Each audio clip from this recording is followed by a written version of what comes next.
In this video, we'll be ranking albums by Five Finger Death Punch, including the new one, AfterLife. Even though I just gave this last album a not so favorable review, this band does have a few albums I enjoyed. Some I feel are not as good. This ranking will be worst to best in my opinion, and there are some albums which I actually did like a lot. So I will be talking about those, and there were some that I thought were not great. So this won't be a completely negative review or ranking video.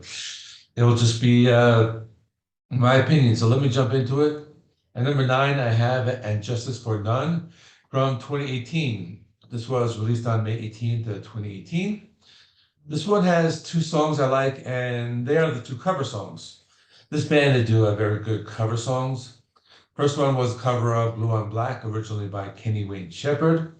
And the second one was a song that was on their Greatest Hits album, but they put it on this one again, called Gone Away, originally by The Offspring, where they took a punk rock song and they made it into a ballad. And it worked like so well that the band The Offspring actually like recovered it on their recent album, but they recovered it in the style of Five Finger Death Punch. So I thought that was cool. Other than that, nothing really worth talking about. Champagne, that was like one of their worst singles. A ballad called I Refuse, which is not that bad, but more of a pop song.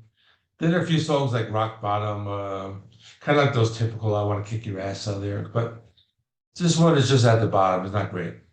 At number 8, I have the new one, AfterLife. This was released on August 19th, 2022. I did a full review of this, and I stand by my review.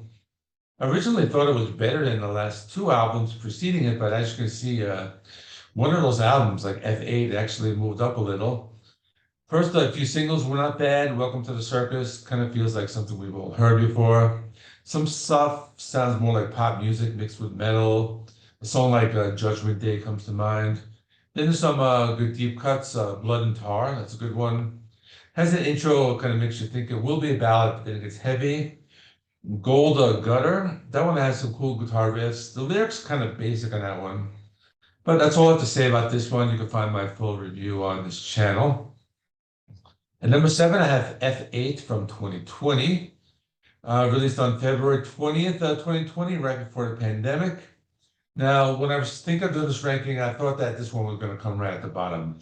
I didn't, I thought I didn't like it that much when it first came out, but I gave it another listen and it moved up a few spots because there are some good songs here. I think the reason why it moves up is also because they do some like heavier stuff, which I'll talk about in a minute.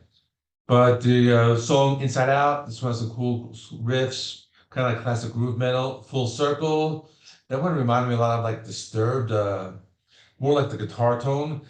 Living the Dream, that was a music video they released in like the early months of the pandemic and had like a lot of all that like anti-mask and anti-compliance subtext. And, there were like zombies in the streets with toilet paper, that kind of thing. There's a ballad, A Little Bit Off. Another one they recorded during the pandemic. It kind of had Ivan Moody walking through empty streets, and I like the really heavy songs in this album. On Bottom of the Top, This Is War. That's a really good one, actually. One of the heaviest songs, and that's it. Just the others weren't that great, but this one does have a few gems on it. At number 6, I have Got Your Six, which just happened to come out that way. Released on September 4th, 2015. This one is good. It has some cringe songs, but the other ones are good as well. So it has the hit, Wash It All Away. You remember that song, I've given up on morality, feeds my brutality. Fuck what you think about me. Remember that video? And then there's Jekyll and Hyde. That's a pretty cool groove metal song, kind of catchy. It has those like chanting style vocals, like whoa, I am Jekyll and Hyde, something like that. Some has an underrated ballad, Digging My Own Grave. That one's good. And I Apologize. That's one of the more popular ones. Pretty decent ballad. The rest of the songs are okay. A lot of memorable songs and just some filler songs. Are really good. And this one is actually lacking a cover song.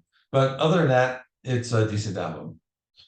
And number 5, The Wrong Side of Heaven and the Righteous Side of Hell, Volume 2. released on November 19th, 2013.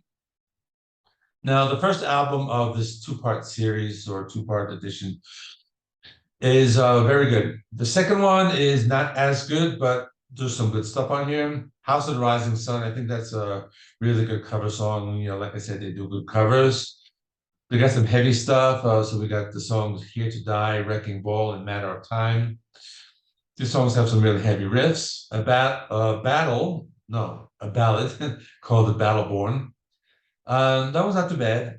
Their ballads are pretty good. And another ballad, Cold, which is okay, more of a heartfelt ballad, and a really good deep cut called A Day in My Life, with some cool guitar riffs.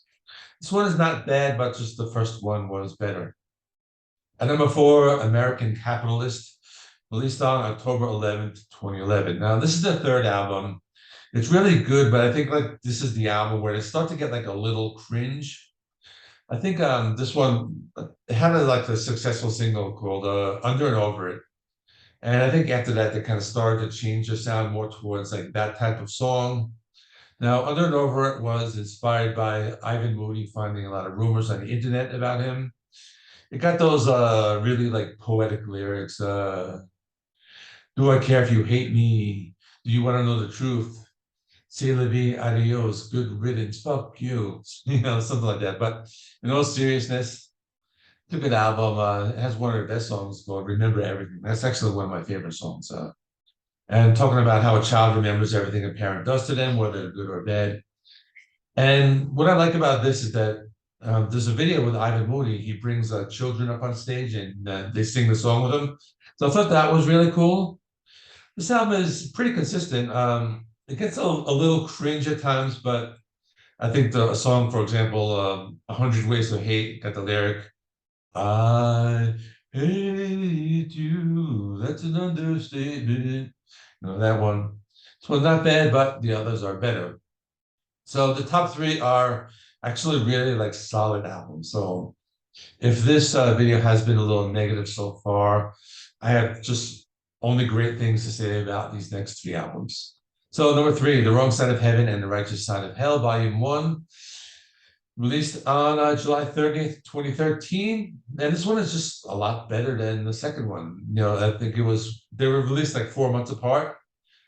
And they have a few guest vocalists on the album. We got Lift Me Up with Rob Halford. That one's kind of like a Judas Priest song, mixed with something like Five Finger Death Punch.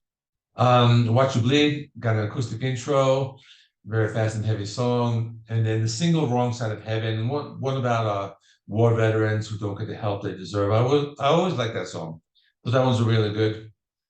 They do like some stuff that's like a little cringe, Burn MF, burn motherfucker, burn mother. That's like the whole. So a cover of LL Cool J's and Mama Said Knock You Out. I always felt like rap covers don't really work in a heavy metal context, but a couple other good songs. You got like Max Cavalera doing some stuff, Jamie Jasta on Dot Your Eyes, Maria Brink from In This Moment on the song Anywhere From Here. So that's really good how they have some female vocals on one of their songs. So I think with the exception of like the two songs that I didn't like, it's a very solid album. And number two and one are very close together. Like those are their best albums. But at number two, I have War is the Answer from 2009. Their second album, still a very heavy album, released on September 22nd, 2009. Another consistent album. It has a cover of the song Bad Company. And like I said, this band does very good cover songs, especially songs from like 70s rock bands. So the album is very solid. Dying Breed, fast and heavy song, and they kind of start to do a little more of that melodic singing, hard to see. Really cool song with a hard rock vibe. No One Gets Left Behind. Really great machine gun riffing. One of the best songs, Falling in Hate. The opening riff is really cool, almost like psychedelic, and they do these like Metallica style lyrics. They're like Falling in Hate with You. I love that. Just a great album. It was almost number one for me, but my number one is going to be The Way of the Fists from 2007, their debut album, released July 31st of that year. It just has some really good songwriting here. At this point in the band's career, they had this groove metal style. I listened to this again in preparation for this ranking, and it kind of like Remind me of like a Pantera album, just really great songs. I think my favorite song is The Bleeding, a song about heartbreak, very well written. There's an acoustic version that came out on like the second pressing of this album. The acoustic version maybe even a little better, but really great songs. White Knuckles, I love that one. Death Before Dishonor. The opening track, Ashes, just really nice groove metal. The title track, The Weighted Fist, that's like almost like thrash metal. I like that one a lot. Just very heavy. The song Meet the Monster, that was a little slower, kind of has some plodding guitar riffs, and I like that because they're kind of going to like almost like a doom metal. This album is just very consistent, and that's why I have it at number one. That's all I'm going to say about this. If you want to see my full ranking of Afterlife, you can find it on my channel. Other than that, please like, comment, subscribe, and see you all in the next one.